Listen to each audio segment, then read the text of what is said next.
അപ്പോൾ നമ്മൾ നന്നായിട്ട് കിടന്ന് ഉറങ്ങി. രാവിലെ ഫിഷിങ്ങിന് പോവാണ് കേട്ടോ. എന്താണേലും ഇന്ന് നല്ല വെയിലാണ്.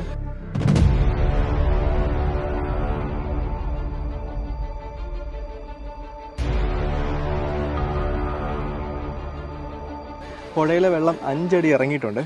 ഒരു 5 അടിയും കൂടി ഇറങ്ങിയാലാണ് ഐഡിയലി നമുക്ക് മീൻ പിടിക്കാൻ പറ്റിയ ക്ലൈമറ്റ്. ഈ റിവറിൻ്റെ സൈഡിൽ കൂടെ അങ്ങനെ നടക്കുവാണ്. കുറച്ച് ഫ്രണ്ടിലോട്ട് ചെന്ന് കഴിയുമ്പോഴേക്കും നമ്മുടെ കാലി റിവറും സരയൂ റിവറും കൂടി ചേർന്നൊരു സ്ഥലമുണ്ട്. അവിടെയാണ് നമ്മൾ മീൻ പിടിക്കുന്നത്. നമ്മളിപ്പോൾ നിൽക്കുന്ന ഈ ഒരു പുഴയുടെ റൈറ്റ് സൈഡിൽ നിന്ന് നോക്കുവാണെങ്കിൽ ഇവിടെയൊക്കെ വെള്ളം കയറി ഒഴുകിയതാണെന്ന് തോന്നുന്നു.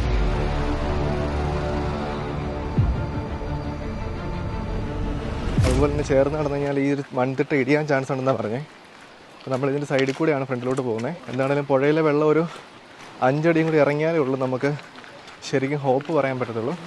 ഇതൊക്കെ കണ്ടോ, ഈ ഒരു സൈഡൊക്കെ ശരിക്കും പറഞ്ഞു കഴിഞ്ഞാൽ ഇടിഞ്ഞു പോകുന്നതാണ് കേട്ടോ. Deepak, seven, how are you? Good. Any bite? You got? ഇവർ പറയുന്നത് എന്താണെന്ന് വെച്ച് കഴിഞ്ഞാൽ പുഴയിലെ വെള്ളം ഒത്തിരി കൂടുതലാണ്, അതുപോലെ നല്ല ഒഴുക്കുമാണ്. അപ്പോൾ ലിവർ കാസ്റ്റിങ്ങിൽ മീൻ അടിക്കാനുള്ള ചാൻസ് ഭയങ്കര കുറവാണെന്ന് പറയുന്നത്. അതുപോലെ നമ്മളിപ്പോൾ നിൽക്കുന്നതിന് നേരെ ഓപ്പോസിറ്റ് നിങ്ങൾ കാണുന്നത് നേപ്പാളാണ് കേട്ടോ.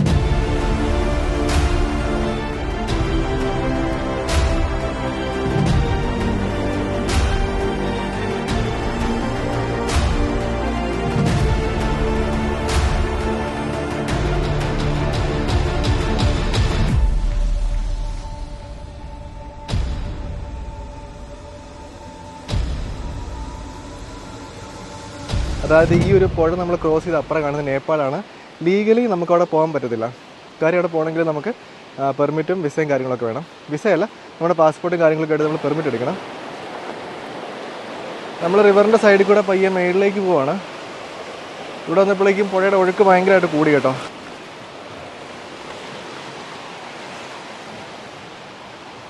നമ്മൾ നടന്നല്ലോ, ഇവിടെയുള്ള സ്റ്റെപ്പിൻ്റെ അടുത്ത് എത്തിയിട്ടുണ്ട്. ഈ സ്റ്റെപ്പിൻ്റെ ഓപ്പോസിറ്റ് കാണുന്ന ഒരു ടെമ്പിളാണ് കേട്ടോ. അപ്പോൾ ഇവിടെ ഏറ്റവും കൂടുതൽ മീൻ കിട്ടുന്ന സ്ഥലമാണ് ഈ ഒരു സ്റ്റെപ്പിൻ്റെ സൈഡ്. പക്ഷെ വെള്ളം ഒത്തിരി കൂടുതലാണ്. വെള്ളം താഴുമ്പോഴും ഈ ഒരു ഒഴുക്ക് തന്നെയുണ്ട്. പക്ഷേ വെള്ളം കുറച്ച് ക്ലിയർ ആവും. നമ്മൾ ആക്ച്വലി ഇവിടെ നിന്നാണ് കാസ്റ്റ് ചെയ്യുന്നത്. വെള്ളത്തിന് നല്ല ഒഴുക്കാണ്. മരം കണ്ടോ, ആ ഒരു ലെവലിലോട്ട് ഇങ്ങനെ മാക്സിമം കാസ്റ്റ് ചെയ്യാം. അതോ മാക്സിമം കാസ്റ്റ് ചെയ്യും. ഓക്കെ.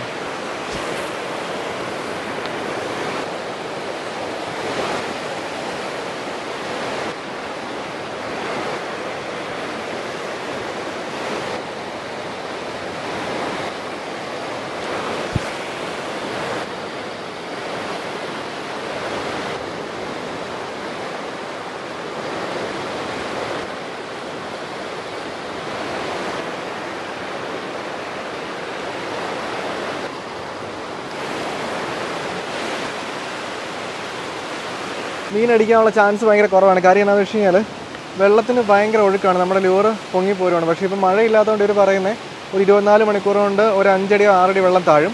അങ്ങനെയാണെങ്കിൽ നമുക്ക് ഈ കാണുന്ന ഈ ഒരു സ്ഥലം കണ്ടോ, ഇവിടെ നിന്നിട്ട് പുഴയിലേക്ക് കാസ്റ്റ് ചെയ്യാൻ പറ്റും. അപ്പോൾ നമുക്ക് ഒരു ദിവസം വെയിറ്റ് ചെയ്യാം കേട്ടോ. ശരിക്കും ഇവിടെയൊക്കെ നമുക്ക് മീൻ പിടിക്കാൻ പറ്റിയ സ്ഥലമാണ് കേട്ടോ. ഇപ്പം വെള്ളം ഇങ്ങനെ കയറി കിടക്കുന്നതുകൊണ്ടാണ്. അപ്പോൾ നമുക്ക് കുറച്ചും കൂടെ അകത്തേക്ക് പോവാം. വെള്ളം കൂടി കിടക്കുക. ഇപ്പം നമ്മൾ അവിടം വരെ പോകാൻ പറ്റത്തുള്ളൂ. അത് അങ്ങോട്ട് പോകണ വെള്ളം താഴെയാണ്. ഈ ഒരു ലെവലിലൊക്കെ വെള്ളം ഒഴുകുന്നതല്ലേ? ഈ ലെവൽ വെള്ളം വന്നിട്ടുണ്ടല്ലേ? ആ അമ്പലം മൊത്തം വെള്ളത്തിനകത്തായി. അതൊക്കെ വെള്ളത്തിൽ പോയതല്ലേ? നമ്മൾ നിൽക്കുന്ന ഈ ഒരു സ്ഥലത്ത് വരെ വെള്ളം കയറി നടന്നിട്ടുണ്ടോ? ഈ ഒരു മരത്തെ നോക്കി നമുക്കത് മനസ്സിലാവും. ചിലപ്പോൾ ഈ ഒരു ലെവലൊക്കെ വരെ വെള്ളം വന്നിട്ടുണ്ടാവും. അപ്പോൾ നമ്മൾ ഇനി തിരിച്ച് ക്യാമ്പിലേക്ക് പോവാണ്. നമ്മൾ എന്നിട്ട് വെള്ളം ഇറങ്ങാൻ വേണ്ടിയുള്ള വെയിറ്റിംഗ് ആണ് കേട്ടോ. കാര്യം ഇനി നാളെ മീൻപിടുത്തമുള്ളെന്ന് പറഞ്ഞെങ്കിലും ഞാനും അഖിലും കൂടെ നമ്മുടെ പുഴയിലെ പല ഭാഗങ്ങളിൽ പോയിട്ട് വീണ്ടും ട്രൈ ചെയ്തു കേട്ടോ.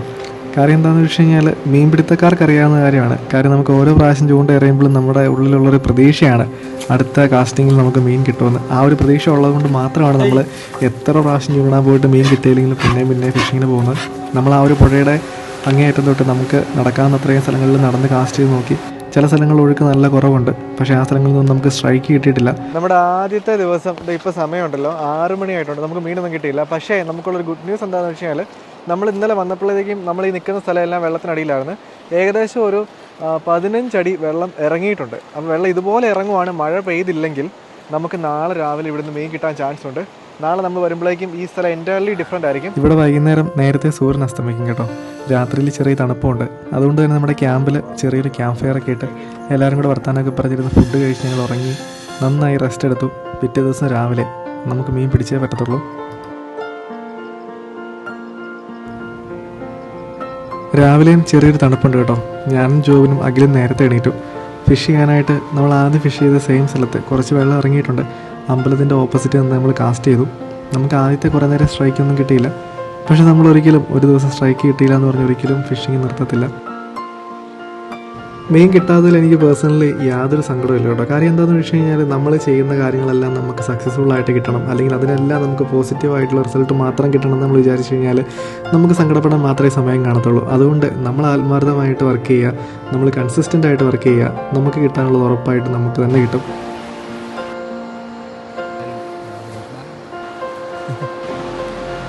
നമ്മളങ്ങനെ ഏകദേശം 3 ദിവസം കാസ്റ്റ് ചെയ്തു, പക്ഷെ നമുക്ക് മീനൊന്നും കിട്ടിയില്ല. അപ്പോൾ നമ്മൾ ബെയ്റ്റിലോട്ട് പയ്യെ സ്വിച്ച് ചെയ്യുവാണ്. ശരിക്കും ഞാൻ കൂടുതലും കാസ്റ്റ് ചെയ്യുന്ന ലിവറാണെങ്കിൽ ഞാൻ ബെയ്റ്റ് എനിക്ക് അത്രയ്ക്ക്, ടു ബി ഫ്രാങ്ക്, എനിക്ക് അത്രയും എൻ്റെ ഒരു ഫേവറേറ്റ് അല്ല. പക്ഷേ ലാസ്റ്റ് ഓപ്ഷൻ ഇതാണ്. അപ്പോൾ നമ്മുടെ ബെയ്റ്റിൻ്റെ സെറ്റപ്പ് ഇതുണ്ടല്ലോ, ഒരു ചെറിയൊരു കോഴിക്കുടലാണിത്. അതുപോലെ തന്നെ ഒരു കല്ലും കെട്ടിയിട്ടുണ്ട്. ഇനിയിപ്പോൾ നമ്മൾ ടാർഗറ്റ് ചെയ്യുന്നത് ശരിക്കും പറഞ്ഞു കഴിഞ്ഞാൽ ഇവർ പറയുന്നുണ്ടല്ലോ, ഈ വെള്ളം ഒഴുകി തിരിയുന്ന ആ ഒരു തിരിവിനാണ് കൂടുതൽ മീൻ നിൽക്കുന്നതെന്നാണ് പറയുന്നത്.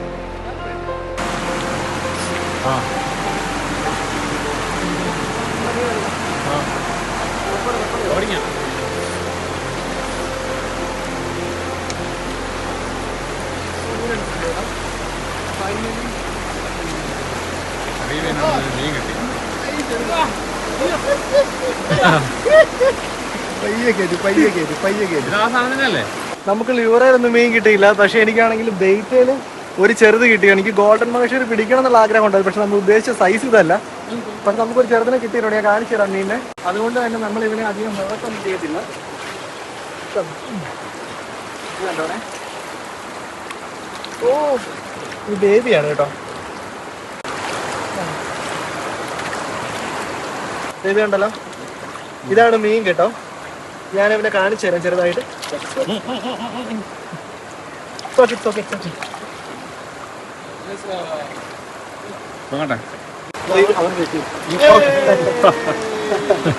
അത് കുഴപ്പമില്ല കേട്ടോ, പൊക്കോട്ടെ. ബിക്കോസ് ഭയങ്കര ക്യൂട്ടായിരുന്നു. പിന്നെ ഇത്രയും സ്പെഷ്യൽ ആയിട്ടുള്ളൊരു മീനായതുകൊണ്ട് നമ്മൾ അവനെ അധികം ഹേർട്ടൊന്നും ചെയ്യുന്നില്ല. നമുക്ക് ചിലപ്പോൾ വലുത് കിട്ടാൻ ചാൻസ് ഉണ്ട് കേട്ടോ. നമുക്കൊന്നും കൂടെ ട്രൈ ചെയ്ത് നോക്കാം. ദീപക്കാണ് എനിക്ക് ഈ ഒരു സ്പോട്ട് കാണിച്ചു തന്നത്. നമ്മൾ ശരിക്കും പറഞ്ഞ ഏകദേശം 7 ദിവസം യാത്ര ചെയ്തിട്ടാണ് ഈ ഒരു മീനിനെ പിടിച്ചതെന്ന്. ചില ആൾക്കാർ ഇതിനെ പ്രാന്ത് എന്നൊക്കെ വിളിക്കും, പക്ഷെ നമ്മളെ സംബന്ധിച്ച് പാഷനാണ് കേട്ടോ. അപ്പൊ നമുക്ക് അടുത്തിനെ പിടിക്കാം.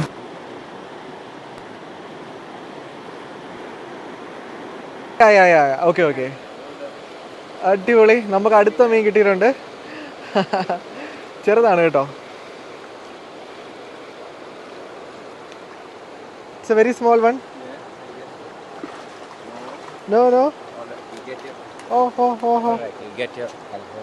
Okay. ഞാൻ മീനെ കാണിച്ചു തരാവേ.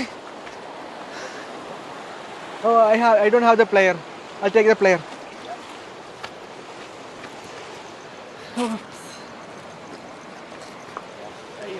അപ്പോൾ നമ്മൾ പ്ലെയർ എടുത്തിട്ടുണ്ട്. ചെറുതാണ് കേട്ടോ. എന്തായാലും കുഴപ്പമില്ല. ഞാനിവിടെ നെക്സ്റ്റ് ടൈം ഉറപ്പായിട്ടും വരും. Calm down. Oh, suits.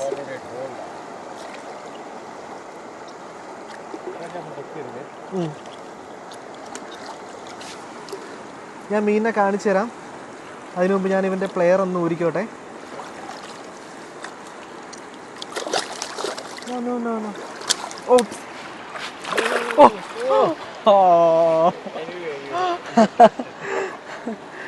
നമുക്കുണ്ടല്ലോ, ഞാൻ ശരിക്കും പറഞ്ഞാൽ ഈ മീനിനെ പിടിച്ച് വലിച്ചു പറിച്ച് പൊക്കാതെ എന്താണെന്ന് വെച്ച് കഴിഞ്ഞാൽ ഇത്രയും റെയർ ആയിട്ടുള്ളൊരു മീനാണ്. അപ്പം നമ്മൾ അതിനെ ഹേർട്ട് ചെയ്യാതെ മാക്സിമം റിലീസ് ചെയ്യാൻ വേണ്ടിയിട്ടാണ് ഞാൻ അത്രയും മീനിനെ ഹേർട്ട് ചെയ്യാതെ കേട്ടോ. ഇപ്പം നിങ്ങളെല്ലാവരും വിചാരിക്കുന്നുണ്ടായിരിക്കും നമ്മൾ ഏകദേശം 7-8 ദിവസം യാത്ര ചെയ്ത് വന്നിട്ട് നമുക്ക് കിട്ടിയത് 2 കുഞ്ഞു മീനാണല്ലേ. അതിനകത്തൊരു കാര്യമുണ്ട് കേട്ടോ, ഞാൻ പറയാം. എന്താ, നമ്മൾ ആദ്യമേ ക്യാമ്പിൽ ചെല്ലട്ടെ. Hi, one more. സെയിം ഇത്തിരി വിട. Thank you so much. Will catch next time big fishes.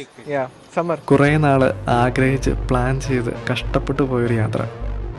ഡൽഹിയിൽ നിന്ന് ഏകദേശം 5 ദിവസം കൊണ്ടാണ് ഞങ്ങൾ 500 കിലോമീറ്റർ കവർ ചെയ്ത്. ഉരുളുപൊട്ടലിനിടയ്ക്കൂടെയും മണ്ണിടിച്ചിലിനകത്തൂടെയും ഭാഗ്യക്കായിട്ട് കുറേ ദൂരം നടന്ന് കഷ്ടപ്പെട്ടാണ് പഞ്ചേശ്വർ എന്ന് പറയുന്ന സ്ഥലത്തെത്തിയത്. പക്ഷേ മീനൊന്നും കിട്ടിയില്ല. നമുക്ക് 2 ഓപ്ഷൻസാണുള്ളത്. നമുക്ക് ഗോൾഡൻ മഹേശ്വർ എന്ന് പറയുന്ന ഈ ഒരു സ്വപ്നം അവസാനിപ്പിക്കാം. അതല്ലെങ്കിൽ അടുത്ത വർഷം വീണ്ടും ഈ ഒരു സീസണിൽ നമുക്ക് അവിടെ പോയിട്ട് നമ്മുടെ ലൈഫിലെ ഏറ്റവും പേഴ്സണൽ ബെസ്റ്റ് ആയിട്ടുള്ളൊരു മീനിനെ പിടിക്കാം. ഇതിനകത്ത് ഞാൻ ചൂസ് ചെയ്യുന്ന ഓപ്ഷൻ ഏതായിരിക്കും എന്ന് നിങ്ങൾക്ക് എല്ലാവർക്കും അറിയാമായിരിക്കും. അപ്പോൾ താങ്ക് യു സോ മച്ച്. നമ്മുടെ ഇന്നത്തെ ഈ ഒരു വീഡിയോ നമ്മളിവിടെ കൊണ്ട് വൈൻഡപ്പ് ചെയ്യുവാണ്. പക്ഷേ ഇതിനൊരു 3ാമത്തെ എപ്പിസോഡ് ഉണ്ടായിരിക്കും. നമ്മൾ വണ്ടി നന്നാക്കാൻ വേണ്ടി വന്നപ്പോഴേക്ക് 3 പേര് വന്നിട്ട് എനിക്ക് 3 മുട്ടായി തന്നിട്ടുണ്ട് കേട്ടോ. 3 ആക്ച്വലി 4 മുട്ടായി ഉണ്ടല്ലേ. എന്തിനാ മുട്ടായി തന്നെ? ചുമ്മാ എന്താണോ? എല്ലാവരുടെ പേരെന്ന് പറയും. Abhinav, Ebin, Jefin. Thank you so much കേട്ടോ. വീട്ടിൽ പോയി എല്ലാവരും കൊടുത്തേക്കാവേ. Thank you. പിന്നെ നമ്മുടെ വീഡിയോ എടുക്കുന്ന ജോബിനുണ്ട് കേട്ടോ.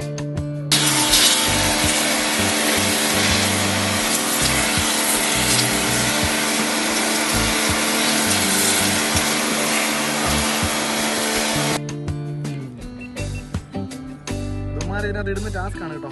ഞങ്ങൾ വിധത്തിലായിരുന്നേ. ഇടുന്ന വഴിക്ക് മറ്റേ ചാടിക്കഴിഞ്ഞാൽ എന്നെ കുളിപ്പിച്ചു കേട്ടോ. വേറെ ഡേഞ്ചറും കൂടെ ഉണ്ട്. ഇനി അടിച്ചാലും അത് തുറന്നു. അപ്പൊ ഞാൻ ചെയ്തിട്ട് ഇങ്ങോട്ട് വെച്ചേക്കാം. അപ്പൊ അടിച്ചാലും മൊത്തമായിട്ട് എന്റെ അടുത്തോട്ട് വരും. ഞാൻ പിടിച്ചോളാം. ഓക്കെ, നമുക്ക് അടുത്തന്നെ പിടിക്കാം കേട്ടോ.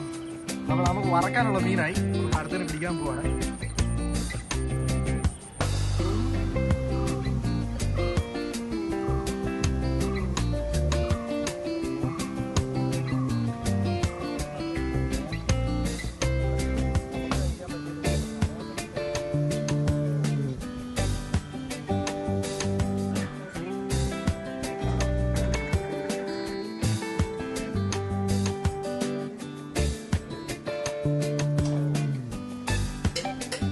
It's not very cold, right? They're not cold over there. Then it's okay. Only cold for you there. No. ജിനോച്ച നോക്കിയാ അല്ല, ജിനോച്ച നോക്കിയാൽ മതി. എന്നെ നോക്കിയിട്ട് ജിനോച്ച നോക്കിയോ. Not very full time. I want to weigh something like this.